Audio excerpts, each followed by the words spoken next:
This is Great British Biking Adventures. If you're new here, we're all about exploring the UK by motorcycle.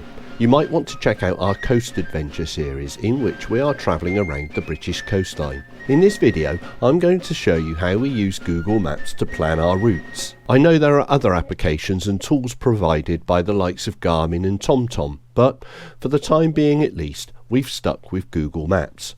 Let us know in the comments if you think the alternatives are better. Google Maps doesn't have a specific route planner. Normally, you select a start point and an end point, and like any other sat-nav, it calculates the quickest route, often giving one or two alternatives. Once you set off, so long as you're connected to the internet, Google Maps will reroute you if you take a wrong turn, or if it thinks there's a better route than the one you were on. This is not good if, like us, you want to explore off the beaten track, see specific places, take particular roads, and ultimately have control over your route plan. The answer is waypoints. Waypoints are just multiple destinations along the same route.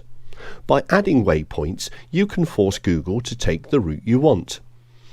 It's a bit fiddly and time-consuming to begin with, but it gets easier the more you do it. It's worth it for the time it saves on the ride and the stress it takes out of the trip. The other advantage is being able to identify interesting places and roads on the map beforehand and factor them into your trip. Keep watching to find out why you don't need an internet connection for Google Maps to work. It is possible to do this on the phone app, but it's a lot easier to use a PC or Mac, save the route and access it on your phone or tablet later. Let me explain how. So let's say my start point is Corby, and specifically the Kawasaki Centre. I can simply type it in or click the location on the map and then click the blue directions icon. You'll notice it has defaulted to Corby being the end point. Simply click and drag it here to bring it to the top to make it the start point. At this stage, you have a couple of options. You can add the final destination and then go back and put in the waypoints, or you can add your waypoints as you go. There are pros and cons to each method. It's important to know Google will only allow a maximum of 10 destinations including the start point. For this reason, you may need to create more than one route plan for your trip. For some of our longer days, especially when we've had to use a lot of waymarkers, we've had as many as 5 or 6 separate route plans. This sounds more complicated than it is, and I will show you how we simplify this into a text document. I'm going to make Weymouth the final destination. It suggested the blue route but given 2 alternatives. Although Google doesn't have a best biking route or scenic option, you are able to avoid motorways. Just click on the options and check the box. Now, let's look at some alternative roads and places we might like to see along the way. The Cotswolds are nice. Let's take a look at Stow-on-the-Wold. While in navigation, you can change from map to satellite, and you can put the man down to take a closer look. Stow Centre is nice, so let's add it as a destination. Click Add Destination here, and then you can either type it in or, as I do more often than not, click on the map.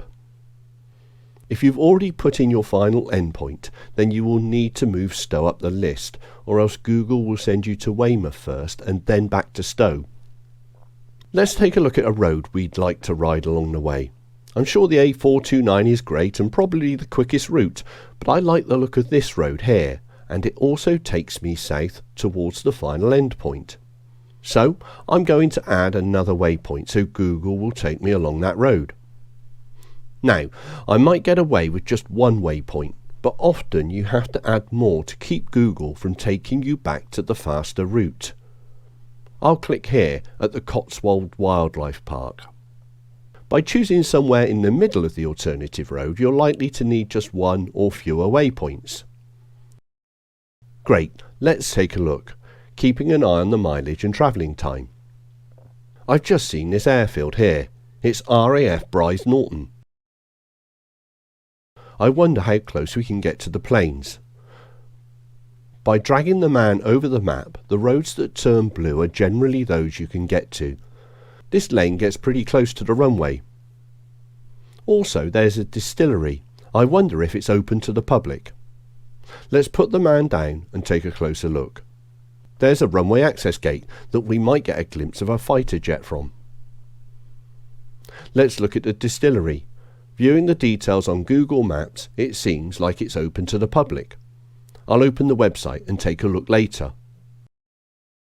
To get back to your directions, just click here. I've added this lane as a destination and moved it up the list in the right order, but when I zoom out, I see Google is no longer taking me along the road I wanted to ride. I'll have to add another destination to take me back to it. You can also drag destination markers to optimize the plan. Have a go at it for yourself. It becomes more than just a sat-nav or route plan. It's a great way to explore a bit before you go and make sure you're not missing anything. Now, let's take a look at how to save this route to view later or send to a phone or tablet. Google has a specific send to phone, text or email option, but I tend not to use any of these. Instead, I copy the shareable link. Click on the three lines and then Share or Embed Map. Then copy the link to your clipboard. Paste this into a text document or email where you can add further notes and instructions to remind you when you're on the trip. For the coast adventure, in the weeks beforehand I created trip directions in this way and emailed them to myself. From the email, I simply click on the shareable link that I had copied and Google Maps loads the directions. These links can be copied, saved and sent as many times as you want. The links never seem to expire and have always been very reliable. In fact, I'm going back through the Coast Adventure episodes and adding them to the video descriptions so you can use the link to view the route we took and maybe use it yourself. Does that mean we religiously stick to these routes? Absolutely not. When on the ride, we see things and often take diversions. Google copes well with this, especially if you have a connection, and readjusts accordingly. Now, this is where you can make sure these directions will work if you're offline. My tablet doesn't have a SIM card, but I can still use Google Maps. When you click the shareable link, Google often identifies if there's a poor signal for where you're headed, and a message pops up, "Download maps for spotty connection." It will download the maps you need for the directions you've loaded. If this doesn't pop up and you want to make sure you have offline capability, you can download offline maps by going into the Google Maps app on your phone or tablet, clicking on your icon picture and selecting Offline Maps. By default, Google will store these on the device memory, but if the memory is limited and you have an SD card inserted, you can go into the settings by clicking on the cog icon and changing the storage location to SD card. Unless I've missed something, typical of Google, there's no simple and definitive option to download the entire UK or regions. Instead, a map pops up and you select the area you want to download. This is the final step. When you click the link and open the routes, there's no option to start the navigation. It just says preview. In order to get going, you need to enter your current location to give it a point to navigate from. For this reason, you have to be careful to use only 9 waypoints, so you still have a slot you can enter your location. Otherwise, you will have to replace the starting point with your location. To do this, click the 3 dots here, then Edit Stops, click the vacant slot at the bottom, then click Your Location. You will then have to drag it to the top of the list. Click Done and then Start and the navigation will commence. Alternatively, you can do this when first planning the route. Just make your location the start point during the initial plan. This will then plot the map from wherever you currently are to the first destination. This will feel a bit odd because at that time it will probably be taking you many miles from home to get there. But your location is wherever you are when you load the map. I've got a feeling that you will need an internet connection to initially load the route, but once loaded, So long as you have the maps downloaded, Google will still be able to navigate the route. Now let's take a look at it in action. Stick around to see what happens when you travel through waypoints, miss them completely and change route on the move. Okay, so we're going to load the map from the shareable link.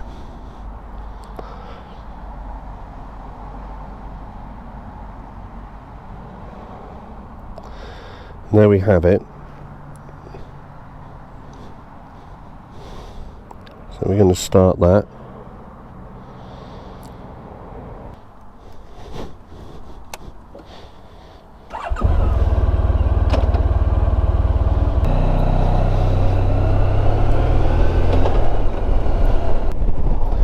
Now you'll see, because I've got way markers in here, that there's a light blue route up to our left. That's because later on in this route it's got us coming back this way.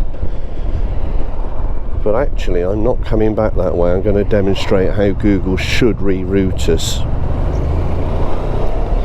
But let's just take a look at the way markers and how they work. We've come off the main road that Google would have normally taken us down to get to the destination, the final kind of destination, if you like, because I thought I'd take a look at this road. And in order to do that, I've put a way marker in. And in a moment you'll probably see the way marker appear in the map, and it will have an A, because it's the first of the way markers on this short demonstration trip. So it's telling me in the top left hand corner that I'm going to reach that destination. And it's obviously not the final destination, but it's the first way marker in half a mile. So we're just about to go through that way marker now. It's at this point here. And as I go over it, do you see what happens to the screen? It says you've reached your destination. It's not the final destination, so I'm going to pull over and press continue.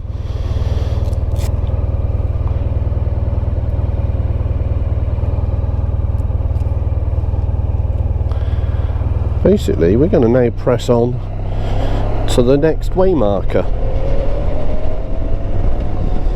Now in offline mode, the tablet is operating pretty much the same as the phone is. But what it won't have is up-to-date traffic data. It won't try to reroute you with new information that's coming in and stuff like that. We may see that a little bit later. There might be a discrepancy between where the phone takes us and where the tablet takes us. So I've chosen another road again in a moment, and it's definitely not a road that Google would have routed us along, so I've had to put a way marker on it to make Google accept that that's the way I want to go. Now you can see single track road with passing places. Google would normally avoid taking vehicles down here. And by putting the way marker halfway along, you often prevent Google from taking you to the way marker and then just taking you back to the road that you were on. So we're now coming up to that second way marker.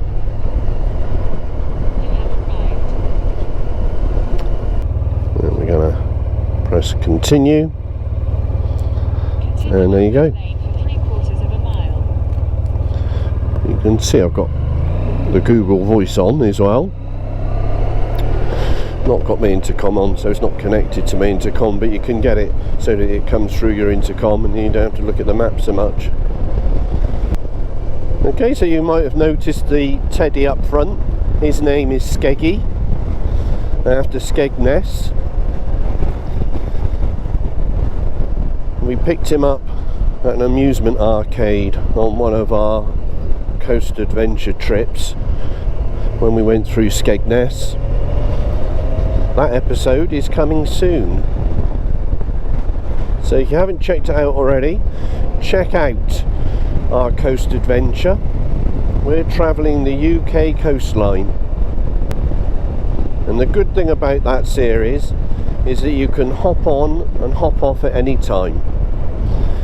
So you don't have to necessarily go back to episode 1 to catch up. You just hop on at whatever episode we've got that week, keep going, and eventually you'll get back to where you started. Now just take a look at the map and see where it's taking us. It's taking us right on this main road, but if you look, you'll see there's a slightly lighter blue line just ahead of us. Now the next way marker is literally a quarter of a mile up the road to a roundabout to bring us back, but it's only going to bring us back more or less to this point here to take us along the light blue route. So I don't really see the point of going to that way marker, so I'm not going to do that. I'm going to miss that way marker out, and I'm going to pick up the route that we want to take, because there's just no point going to a way marker if you can see, well, I actually want to go down here. And there may be all sorts of reasons why you might miss a way marker, but just take a look at what happens here.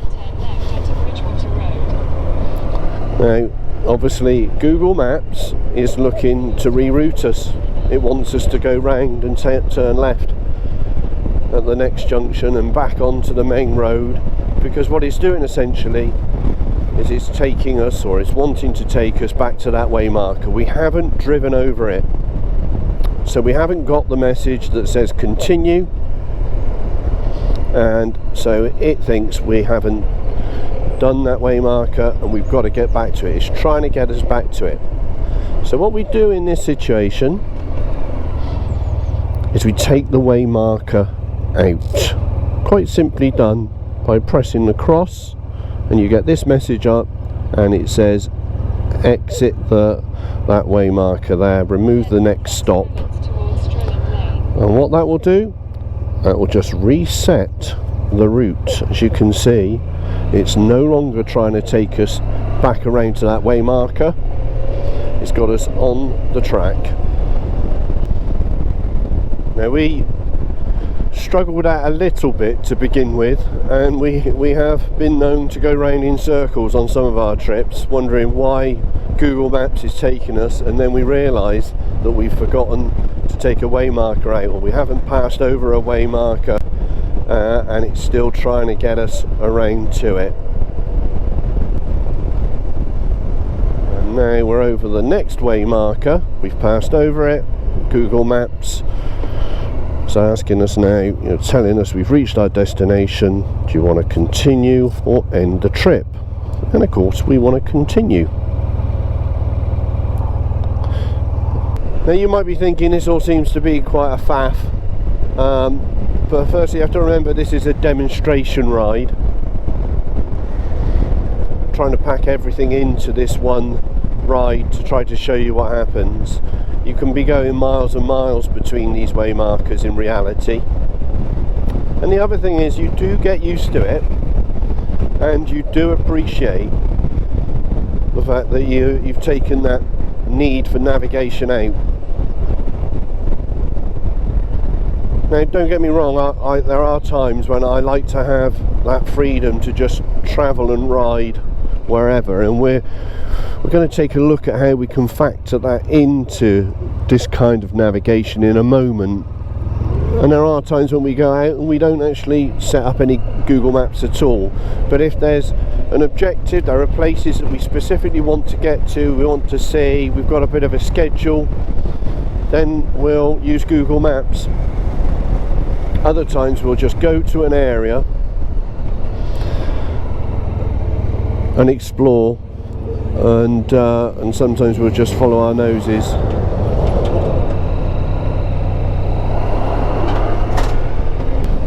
But if you've got a plan and you want to stick to it, then Google Maps is pretty good, as you can see. It's not without its quirks and frustrations, but you do get used to them. So you can perhaps appreciate, by putting in a route, I've managed to go along some really interesting minor roads and lanes that Google wouldn't normally send you along. And you can plan all this before you go.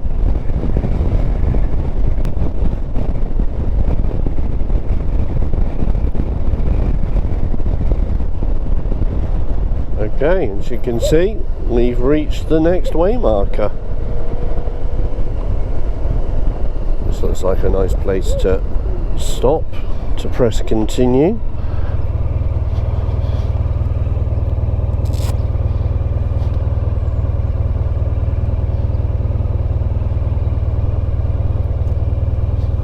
What a lovely house.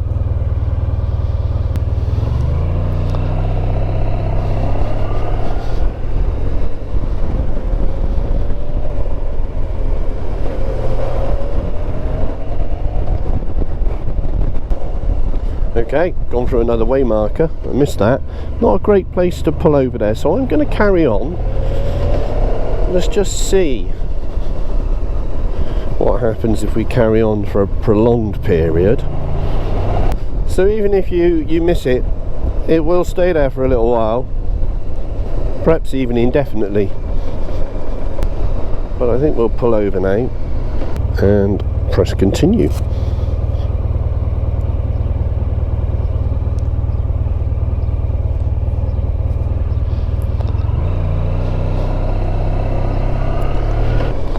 Okay, so this is interesting. At the next junction, it's got us going left. It's actually trying to put us back onto the main road. But I actually know there's a better way if we turn right. But it might just be that you don't know the area, but you think to yourself, well, I want to follow my nose. I just want to go right here. And in fact, on the phone, it's actually telling me I can go right, but it's 2 minutes slower. But on the tablet, because it doesn't have live traffic data, it's not doing that. But we are going to turn right here. Queen's Arms, it's a great pub. Even though the tablet's in offline mode, it can still cope with you taking an alternative route. So it still has GPS connection. But remember, it can only operate in offline mode if you've downloaded the maps. Now, it's not giving me an alternative here, but I've decided that I actually want to turn right up here. So, say you're just being nosy, whatever, and you think, okay, I want to try this way. And this is what I mean about you can have the plan and still be flexible, and Google will be flexible around you, because both the phone, which is connected, and the tablet, which is not connected, are both automatically rerouted.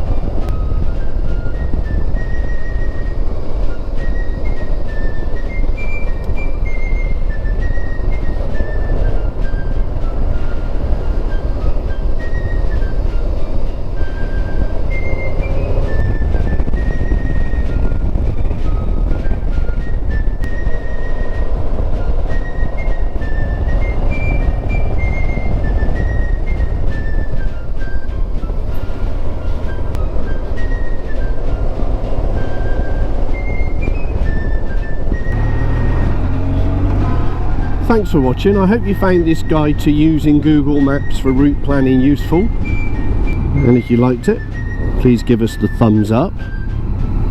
Also, if you want to keep up with our adventures and future episodes, subscribe.